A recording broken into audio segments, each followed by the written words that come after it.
Good day, everyone. Welcome to today's discussion on Virginia Henderson's nursing theory. I am Justin Maralviar, and along with me is Muhammad Yasser Arimao, and we will be your reporters for today. Before we delve in further on Virginia Henderson's nursing theory, let us first understand who Virginia Henderson is. Virginia Henderson is a nursing theorist and educator and is renowned for her significant contributions in the nursing field. She was born in Kansas City, Missouri, on November 30, 1897. She was also known as the foremost nurse in the 20th century. During her time, she has authored various documents pertaining to the nursing principles and practices, such as the Basic Principles of Nursing in 1966. She also directed different research projects that made significant contributions in nursing research. In her early profession, she has started educating nurses as early as 1924. As the product of her labor in directing research projects, she has produced the 4-volume Nursing Studies Index that is widely used today for nursing research. Moreover, she was an advocate for humane and holistic care for patients. She also promoted nursing research as basis for nursing knowledge and continuing to enhance the nursing practice. Today, Virginia Henderson has produced one of the most essential nursing theories that continue to guide nurses in their profession. Now let's proceed to the discussion of her theory, which is called the nursing need theory. This theory highlighted different salient points in the nursing practice. First and foremost, it emphasized on the importance of the human basic needs and how the nursing practice should revolve and focus around these needs. As providers of care, nurses are to ensure the provision of these needs, which promotes health and improvement. It also highlighted the significance of patient independence. In this theory, nurses should not only give care and assistance to patients, but also employ strategies that will help the patient to independently perform in taking care of one's health. This allows the patient to continue efficient healing, inside or outside the health facility. Moreover, this theory enlisted basic human needs in 14 components. The 14 components of Virginia Henderson's need theory show a holistic approach to nursing that covers the physiological, psychological, spiritual, and social needs. The physiological needs consist of these 9 components, which are to breathe normally, eat and drink adequately, eliminate body wastes, move and maintain desirable postures, sleep and rest. Also under the physiological needs are to select suitable clothes, dress and undress, maintain body temperature within normal range by adjusting clothing and modifying environment, keep the body clean and well-groomed and protect the integument, and to avoid dangers in the environment and avoid injuring others. Under the psychological aspects of communicating and learning are 2 components, which are to communicate with others in expressing emotions, needs, fears, or opinions, and to learn, discover, or satisfy the curiosity that leads to normal development and health and use the available facilities.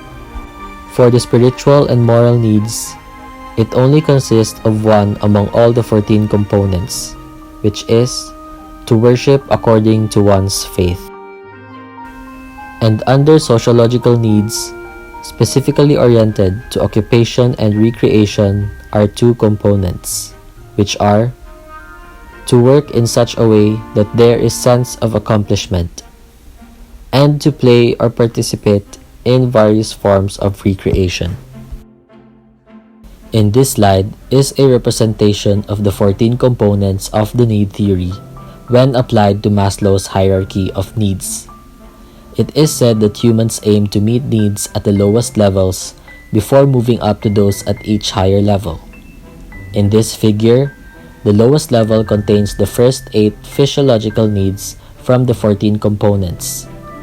Separated in the next level, the safety needs, is the 9th component of the physiological components, which is to avoid dangers in the environment and avoid injuring others. The third level of love and belongingness contains the psychological need of communicating with others and the only spiritual and moral need. And for the highest level, the esteem needs, it contains the sociological needs and the psychological need of learning, discovering, or satisfying the curiosity. Aside from the 14 components of needs, the nursing need theory also emphasizes on other important concepts. It consists of 3 major assumptions. First, it is the nurse who provides the needed care of the patient until he or she is able to take care of oneself. As mentioned earlier, patient independence is one of the concepts emphasized in this theory. Allowing the patient to independently perform in taking care of oneself will greatly help in his or her healing and improvement. Second, the nurse is devoted to serve and take care of the patient day and night. Whatever time of the day, the patient's needs will always be there and will always need assistance and care in fulfilling these needs. Thus, it becomes the nurse's role to ensure all the important needs of the patient are taken care of all the time. Third, college education for nurses is important in both the arts and sciences. It emphasizes that nursing care is holistic, and thus the nurse has to be both knowledgeable and skilled enough in employing the nursing practice. Proper education is indeed important to allow nurses to give wholesome care to patients in response to their individualized needs. Aside from these major assumptions, this theory also emphasized on certain aspects of the roles of nurses. First, nurses have to be independent in providing individualized care to its patients. Not all patients have the exact same list of needs. Others may have less, while others may have even more. In these cases, the nurse has to be independent in making decisions on what type of care to give to the patient in response to his or her individual needs. Henderson directly states, "I say that the nurse does for others what they would do for themselves if they had the strength, the will, and the knowledge." But they go on to say that the nurse makes the patient independent of him or her as soon as possible. This statement of Henderson emphasizes more on the importance of patient independence. Now we are going to discuss about the nursing metaparadigm by component as applied in Virginia Henderson's nursing need theory. The first component of the metaparadigm is the person, or the patient. In this theory, the person is defined to have basic needs that are components of health. These needs are further specified in this theory's 14 need components as discussed earlier, Abraham Maslow's hierarchy of needs, and other individualized needs. These needs of the patient are important to be provided and taken care of to ensure the improvement of the patient's well-being. Furthermore, this theory defines the person as having a mind and body that is intertwined and interconnected. This means to say that the mental and physical selves are interrelated and inseparable. Thus, in taking care of the patient, the nurse has to consider both these selves of the patient to ensure holistic care is given. Moreover, the person is said to naturally require assistance and aid to achieve health and independence. This is where the roles of nurses come in.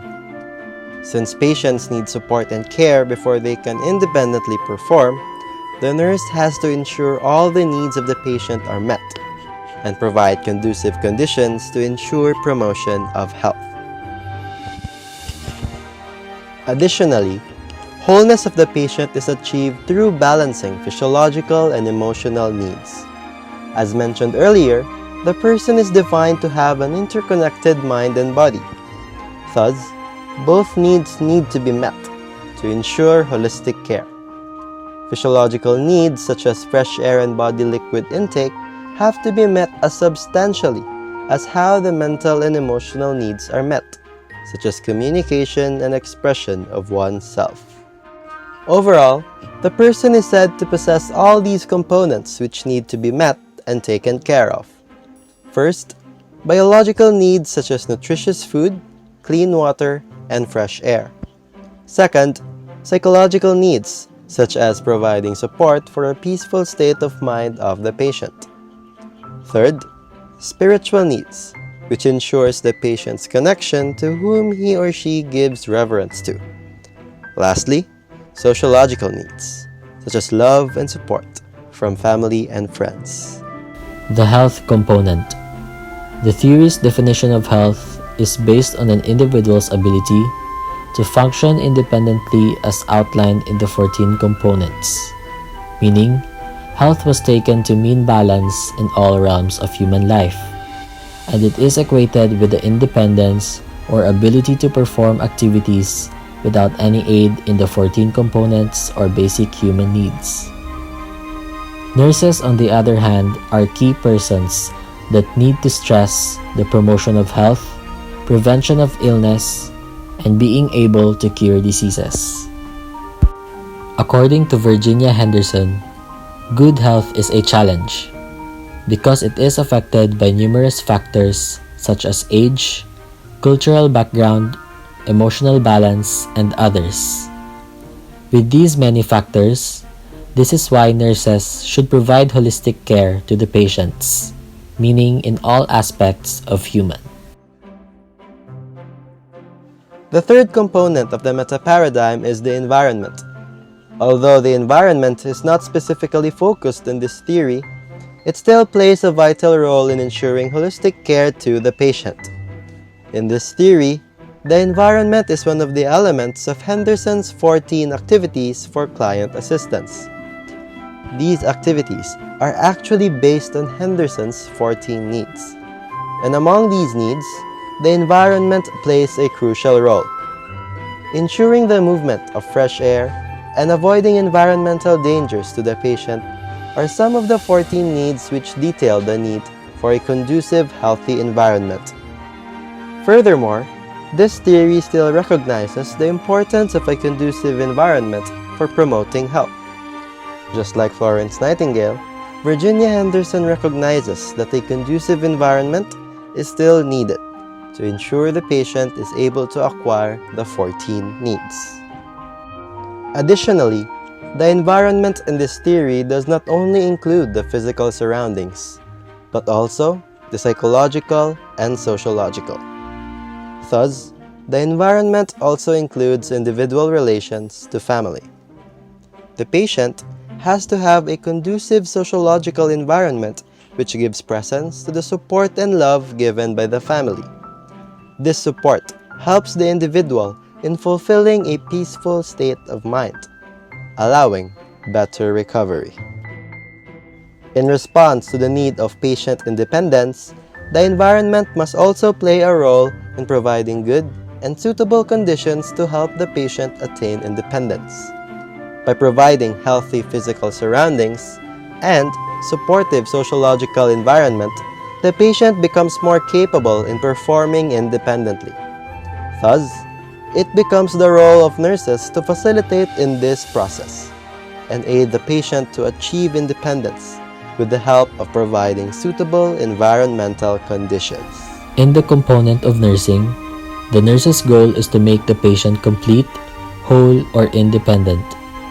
In turn, the nurse collaborates with the physician's therapeutic plan. Henderson stated that the unique function of the nurse is to assist the individual, whether sick or well, in the performance of those activities contributing to health, or its recovery that he would perform unaided if he had the necessary strength, will, or knowledge, and to do this in such a way as to help him gain independence as rapidly as possible. Nurses temporarily assist an individual who lacks the necessary strength, will, and knowledge to satisfy one or more of the 14 basic needs. Henderson said that the nurse is temporarily the consciousness of the unconscious, the love life for the suicidal, the leg of the amputee, the eyes of the newly blind, a means of locomotion for the infant, knowledge and confidence of the young mother, or the mouthpiece for those too weak or withdrawn to speak.